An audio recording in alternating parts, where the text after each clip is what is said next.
Guys നമ്മൾ ഇന്നത്തെ പരിപാടി നമ്മളൊരു വർക്കിന് വന്നിരിക്കുകയാണ് ഗൈസ്. അത് മൺട്രോതുരുത്ത്. ഈ ക്യാമറമാനെ അറിയാവുന്നവർ കമന്റ് ചെയ്യുക. ഇത് നമുക്ക് നേരെ ഇവിടുത്തെ സംഭവങ്ങൾ എന്തൊക്കെയാണെന്ന് നോക്കാം. ആദ്യം തന്നെ ഇതൊരു കിടിലൻ റിസോർട്ടാണ് ഗൈസ്. ഞാൻ ഇപ്പോഴാണ് ഈ റിസോർട്ട് ശ്രദ്ധിക്കുന്നത്. മൺട്രോതുരുത്ത് വന്നിട്ട് നല്ല റിസോർട്ട്, ഒരു പ്രീമിയം ഫീൽ ആണ് ഗൈസ്. നമ്മുടെ മെയിൻ ജോലി എന്താന്ന് വെച്ചാൽ ഡെക്കോറിന്റെ വീഡിയോ എടുക്കുക എന്നുള്ളതാണ്. അപ്പൊ നമുക്ക് അകത്ത് നേരി എന്തൊക്കെയാ ഉള്ളതെന്നൊക്കെ നോക്കാം ഗൈസ്. സംഭവങ്ങളൊക്കെ സെറ്റ് ആയി വരുന്നു. അപ്പൊ എന്നാലും അത് സെറ്റ് ആവട്ടെ, അതുവരെ നമുക്ക് ഇവിടുത്തെ കാര്യങ്ങൾ എന്തൊക്കെയാണെന്ന് നോക്കാം. ഇതിനോട് ചേർന്ന് തന്നെ വെള്ളത്തിന് നടുക്കൊരു ഫ്ലോട്ടിംഗ് ഡൈനിങ് ഏരിയ ഒക്കെ സെറ്റ് ചെയ്തിട്ടുണ്ട് ഗൈസ്. നമുക്ക് എന്തായാലും അതിനകത്തോട്ട് കയറി നോക്കാം. ഭയങ്കര രസമുണ്ട് ഗൈസ്. നമ്മൾ പുറത്തുനിന്ന് കാണുന്നതൊക്കെ അല്ല.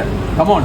ഇതിനകത്ത് നല്ല പ്രത്യേകതരം ഒരു വൈബ് ഉണ്ട് ഗീസ്. നല്ല തണുപ്പും അത്യാവശ്യം നല്ല രസമുണ്ട് ഇതിനകത്ത്. അതിന്റെ അടുത്ത് തന്നെ ചെറിയ കയാക്കിംഗ് സെറ്റപ്പ് ഉണ്ട്. അങ്ങനെ നമ്മുടെ ബ്രൈഡും ഗ്രൂം ഒക്കെ വന്നിരിക്കുകയാണ്. അവരെ ഫസ്റ്റ് ലുക്ക് എടുക്കാൻ. സത്യം പറഞ്ഞാൽ അവർ ഭയങ്കര എക്സൈറ്റ്മെന്റിലായിരുന്നു. അവരങ്ങനെ കണ്ടുകൊണ്ടിരിക്കുകയാണ് ഗൈസ്. ഇന്ന് നമ്മുടെ വർക്ക് SR കാറ്റേഴ്സ് ആൻഡ് ഇവന്റ്സിന്റെ ആയിരുന്നു ഗൈസ്. അവരായിരുന്നു ഫുൾ ഹോസ്റ്റ്. അങ്ങനെ നമ്മുടെ ഫംഗ്ഷനും കാര്യങ്ങളൊക്കെ തുടങ്ങിയിരിക്കുകയാണ്. എല്ലാവരും ഫോട്ടോ എടുക്കാൻ വേണ്ടി വന്നുകൊണ്ടേയിരിക്കും. നമ്മൾ ഏകദേശം വീഡിയോ എടുപ്പെല്ലാം കഴിഞ്ഞു. ഇനി നമ്മുടെ ജോലി എന്ന് പറഞ്ഞാൽ ഇവിടെ ഇരിക്കുക, മൈക്കിൽ എന്തെങ്കിലുമൊക്കെ പറയുക, പാട്ടിടുക, അതൊക്കെയാണ് നമ്മുടെ ജോലി. അങ്ങനെ നമ്മൾ വിശന്നപ്പോൾ നമ്മൾ നേരെ ഫുഡ് കഴിക്കാൻ വന്നിരിക്കുകയാണ്. നമുക്ക് വേണ്ടുള്ള ഫുഡ് എല്ലാം ഇവിടെ ഉണ്ട് ഗൈസ്. എടുത്തെടുത്ത് തിന്നാൽ മാത്രം മതി. എങ്ങനെയൊക്കെ നമ്മൾ ഫുഡ് കഴിച്ചാലും കനക്കാത്തൊരു ചങ്ക് നിങ്ങൾക്കും ഉണ്ടായിരിക്കുമല്ലോ ഗൈസ്. അതേ കണക്ക് ഒരാളാണ് ഞാൻ. അങ്ങനെ നമ്മൾ ഫുഡ് കഴിച്ചു. കിടിലൻ ഫുഡായിരുന്നു ഗൈസ്. എന്നിട്ട് നേരെ നമ്മൾ കുറച്ച് കപ്പിൾ ഷോട്ട്സ് കൊടുത്തു. കപ്പിൾസിന് ഒരു ബൈ ബൈയും കൊടുത്ത് നേരെ തിരിച്ച് വീട്ടിലേക്ക്. അപ്പൊ നമുക്ക് അടുത്ത വീഡിയോ ആയിട്ട് വീണ്ടും കാണാം ഗൈസ്.